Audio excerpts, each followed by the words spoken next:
Seriously?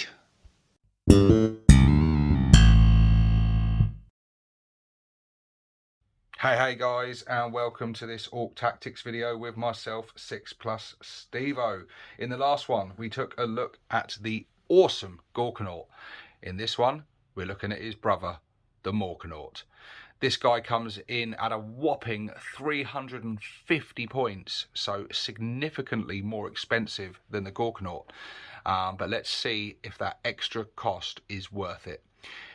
His stat line is movement 8, toughness 12, 3+ save, 20 wounds, leadership 7+, and an objective control of 8.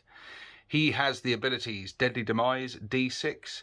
He has the special ability Clanking Forward, which means he can move over infantry units and small pieces of terrain. He can fall out of combat over enemy units, even if they surround him, just like the Morkanaut.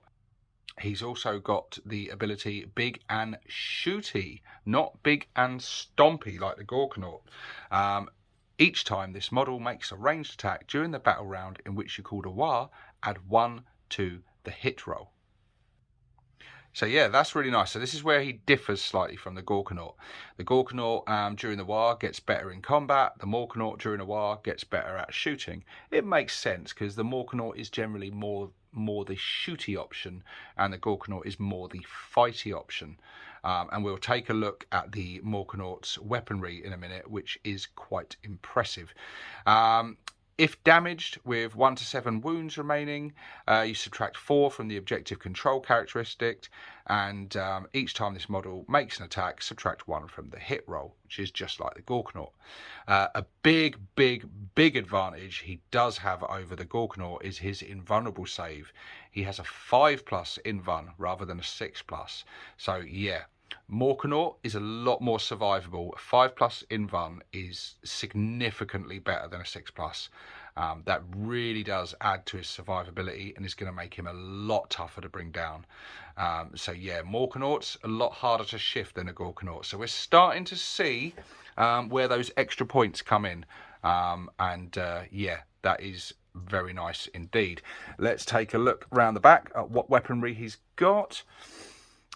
He is equipped with a custom Mega Blaster, custom Mega Zapper, 2 rocket launchers and 2 twin big shooters, and the Claw of Mork. And he has the transport capacity of 12 Ork infantry. So, let's take a look at those weapons. The custom Mega Blaster, we've looked at that, they're awesome.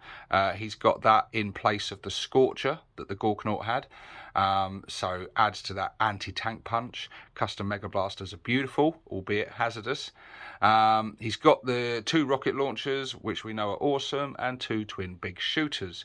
But his main weaponry, the custom Mega Zapper, which is a blast weapon and also hazardous. Has a range of 36 inches, D6 plus 3 attacks, so a maximum of 9 attacks, a minimum of 4 attacks, so very nice indeed. Ballistic skill 5+, strength 10, AP -2 with D6 damage. So yeah, this is a really nice sort of anti-tank, hard-hitting weapon. Let's have a look at how it compares with the custom Mega Blaster. So a lot more attacks, well, potentially a lot more attacks anyway, a bit of randomness there, but up to 9 attacks is really nice, a minimum of 4. Strength 10, very nice indeed. So yeah, it's just basically a custom Mega Blaster which has the potential for a lot more attacks, a longer range, slightly more strength. Otherwise it's pretty much the same. So I like it. This guy's got a bit of a risk to himself because he's got 2 hazardous weapons, so you could be losing some wounds and things throughout the game. I don't know if I think I prefer the Deathstorm Mega Shooter on the Morkanaut, if I'm honest, just from the volume of dice and the amount of shots. I think it's nice to have that extra range, so you can be popping off shots with this thing right from the start, and it's going to pose a threat to the vehicles and things. Strength 10, I don't know if I'm a little bit underwhelmed by that, because the normal custom Mega Blaster is already a strength 9. And yeah, he's got the extra range and extra shots, albeit random. And then all you get is just an extra pip of strength. You know, no extra AP, no extra damage. I would have preferred the damage to be something like maybe D3 plus 3, or just a flat 6 maybe, or something. I think it's a good weapon. I think it's a good weapon. I think it could have been a bit better. You know, it's all right. It's all right. But his melee weapons are very impressive indeed. He has the Claw of Mork, and you can choose between strike or sweep. He has, with the strike attack, 4 attacks, hitting on 3s, strength 18, AP -3, damage 6. And with the sweep attack, he has 12 attacks, hitting on 3s, strength 8, AP -1 with 2 damage. So just like the Morkanaut, exactly the same stat line except for the amount of attacks. The Morkanaut got 5 attacks and 15 attacks respectively. The Morkanaut just has 4 and 12. Otherwise, exactly the same. Still really, really nasty. Still really, really good. You still do want to get this guy in combat. In combat, he is going to be mashing stuff up quite seriously. But he does get less attacks, and he's not getting that bonus during the war like the Morkanaut gets.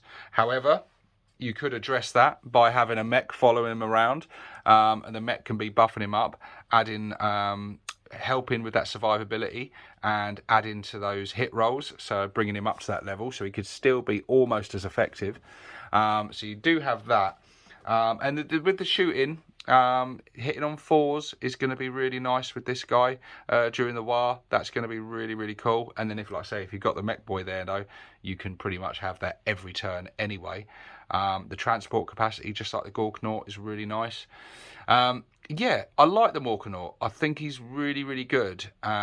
He probably fulfills a more useful role in a traditional Ork army than the Morkanaut does, because the Morkanaut is more tailored for like anti-infantry, at least from the shooting side of things. In melee, he's going to be able to tackle all sorts, but yeah, he's more tailored for gunning down infantry. Generally not something Orks struggle with. You're probably looking more towards anti-tank firepower, which is where the Morkanaut fills that role nicely. Are there probably better options for that put out more damage and things? Yes, but probably not as survivable. I think the survivability of this guy is the big selling point for him. That's his huge advantage over the Morkanaut, is that 5+ invuln save, I think. I think that's really, really nice. Chewing through 20 wounds is going to be a slog, especially at toughness 12. There's not many weapons that's really going to hurt this guy. Obviously, they've got to look out for like mortal wounds. He's got to watch out himself for those hazardous results with the custom Mega Blaster and the custom Mega Zapper. Look, I think the Morkanaut's really, really good. I think he's a nice heavy unit that's going to attract a lot of attention and absorb a lot of firepower, and a lot of it is going to bounce off him harmlessly. For me personally, I prefer the Morkanaut, but let me know in the comments section, guys. What do you think? What do you prefer, the Morkanaut or the Morkanaut? Do you think the Morkanaut is worth that extra 55 points to get that 5+ invuln save and some pretty nasty shooting? Yeah, I think for me, my vote is with the Morkanaut. But let me know what you think in the comment section, guys.